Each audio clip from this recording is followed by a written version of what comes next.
Oke, baik. Assalamualaikum warahmatullahi wabarakatuh. Kenalkan, nama saya Reni Renrova, panggilan dengan NPMD 1F021002, Prodi Sistem Informasi Angkatan tahun 2021. Baik, di sini saya ingin menjelaskan mengenai laporan tugas besar yang telah dibuat secara individu untuk memenuhi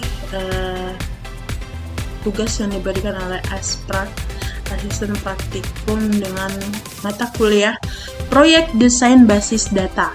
Baik. Oke, sebelum lanjut ke pembahasan, saya ingin menjelaskan sedikit mengenai basis data itu apa, CDM itu apa, PDM itu apa, dan IRD itu apa. Oke, untuk basis data itu merupakan biasa disebut database. Itu kumpulan informasi yang disimpan biasanya dalam komputer secara sistematik, sehingga dia dapat periksa menggunakan suatu program komputer untuk memperoleh informasi dari basis data tersebut. Nah, untuk CDM itu biasanya konseptual data model. Itu merupakan konsep yang berkaitan dengan pandangan pemakai terhadap data yang disimpan dalam basis data. Dia memiliki jenis-jenis objek, yaitu seperti entity, relationship, dan inheritance. Sedangkan PDM adalah Physical Data Model. Dia merupakan model yang digunakan untuk sejumlah tabel dalam menggambarkan data, serta bagaimana hubungan antara data tersebut. Terakhir yaitu ada IRD atau Entity Relationship Diagram. Biasa sering disebut orang-orang anak IT, yaitu model atau hubungan entitas. Oke. Lanjut ke pembahasannya. Seperti yang kita lihat, ini adalah soal yang diberikan. Oke, untuk yang pertama, saya mengambil judul PPSI saya, yaitu Sistem Informasi Pemesanan Makanan di Resto Cafe. Sistem informasi ini itu sistem yang dirancang untuk memudahkan kita dalam proses pemesanan makanan dan minuman di dalam suatu resto yang memiliki sistem ini nantinya. Nah, tujuannya itu supaya mempermudah pihak restoran dalam mengelola pesanan dan mempermudah kita sebagai pelanggan. Misalnya Rani, kita bisa memakaikan sistem ini, jadi kita tidak perlu menunggu kayak karyawan mendata makanan kita apa gitu. Nah, untuk proses kerjanya, dia ada pelanggan yang akan mengakses platform pemesanan makanan nantinya dan melakukan pendaftaran bagi yang belum punya akun dan masuk ke akun bagi yang sudah membuat akun. Baik, pelanggan memilih menu makanan dan minuman yang ingin dipesanan, lalu melakukan pembayaran melalui metode yang tersedia, seperti transfer bank atau pembayaran online seperti e-wallet, Dana, OVO, ShopeePay, dan lain-lain. Setelah berhasil dibayar, sistem nanti akan mencatat pesanan pelanggan dan menghasilkan nomor pesanan. Nantinya informasi pesanan pelanggan akan diberikan ke dalam tim dapur dan menerima notifikasi pesanan. Bagian tim dapur akan menyiapkan, lalu setelah makanan disiap, dia akan mengantarkan kepada karyawannya atau si kurir yang akan mengantar ke alamat atau rumahnya. Diserahkan ke karyawan di situ untuk mengantarkan makanan atau minuman ke meja sesuai pesanan.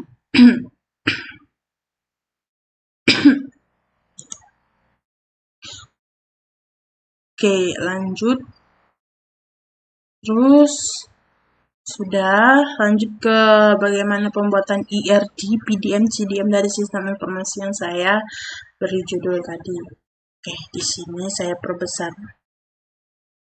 Nah, sini ada entitas, menu, pelanggan, admin, dan pesanan yang berbentuk seperti ini. Itu merupakan relasinya. Penamaan relasinya mau apa nanti, di situ prosesnya, bagaimana cara kerjanya. Nah, di bagian ini hanya untuk tambahan saja, untuk mengasih gambaran sedikit bahwa admin dan pelanggan itu harus melakukan pendaftaran di sistem informasinya. Oke, di sini admin, dia memiliki relasi ke menu, yang artinya admin itu mengelola semua menu, dan juga admin memiliki relasi kepada pesanan, yang artinya dia bakal menerima pesanan dari si pelanggan. Lanjut, pelanggan memiliki relasi dengan menu karena pelanggan akan memilih menu yang ingin dimakan, serta pelanggan memiliki relasi ke pesanan karena setelah menu dipilih, maka pelanggan melakukan pemesanan. Jadi, pesanan ke menu memiliki relasi karena di dalam pesanan memiliki banyak menu yang dipesan oleh pelanggan. Oke. Lanjut ke bentuk PDM dari sistem informasi ini. Ini rancangannya kurang lebih. Perlu diketahui bahwasannya 1M ini adalah bentuk satu kardinalitas 1 ke banyak, 1 ke M. M menandakan banyak, 1 ke many berarti banyak. Oke. Penjual dengan kardinalitas 1 dan ke menu itu banyak. Artinya, admin, entah pun siapapun yang akan konfirmasi menjadi admin nanti, setiap admin mengelola banyak menu di dalam sistem. Contoh kayak pelanggan ini 1 ke M ke dalam menu ya, karena setiap pelanggan dia bisa memilih banyak menu, itu artinya. Oke, selanjutnya pelanggan ke ini setiap pelanggan bisa memiliki banyak pesanan. Oke, sisanya penjual ke pesanan karena dia akan mengelola banyak pesanan dari si pelanggan. Lanjut ke CDM. CDM ini kurang lebih sama penjelasannya seperti di atas, cuma perbedaannya CDM ini dia memfokuskan database primary key, foreign key, itulah pokoknya. Jadi di sini bagian pesanan dia memiliki 2 ID, 1 ID pesanan, 1 lagi ID pelanggan untuk mendata kembali ya. Jadi diletakkan ID pelanggan di sini, maka akan berubah menjadi foreign key atau kunci kedua. Oke.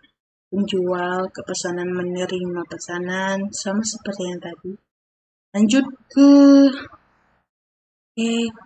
pengkonversian yang tadi ke dalam tabel. Di struktur tabel di database serta kita akan mengisi dengan data sistem tadi. Baik, di sini tabel pelanggan yang kita buat. Di sini ID pelanggan kita letakkan primary key, ada nama pelanggan, alamat, nomor telepon. Lalu kita isi dengan data. ID pelanggannya itu waktu saya buat itu 00001. Jadi dia berubah 1 otomatis. Di sini juga 00002 berarti jadi 2. Oke, di sini kita beri nama pelanggan Raisa Nur dan Yoyo Sucipto, alamat Pematang Gubernur, 1 lagi Rawamangun dengan nomor telepon yang bisa kalian lihat di dalam layar tersebut. Lanjut ada tabel penjual. Ini kalian bisa baca. Di sini kita akan membuat dulu ya tabelnya dengan ini sesuai dengan yang di atas CDM PDM tadi. Lalu kita isi datanya dengan ini, ID adminnya 2012, 2018. Maksudnya ya 200012, 200018, namanya Rahayu dan Danisu. Username Restobes. Ya, ini untuk si admin ya atau tim bagian restonya. Lanjut ke tabel pesanan, bisa kita lihat ya. Membuat tabel lalu mengisi data-data ya. Di sini terakhir tabel menu. Baik, di sini adalah desain relasi yang telah saya buat. Karena relasinya hanya terjadi pada tabel pesanan dan tabel pelanggan, maka akan terjadi seperti ini. Jadi kesimpulannya, dengan adanya sistem informasi pemesanan makanan di resto diharapkan dapat meningkatkan efisiensi operasional dan meningkatkan pengalaman pelanggan dan membantu restoran kafe. Mungkin cukup sekian dari saya. Wassalamualaikum warahmatullahi wabarakatuh.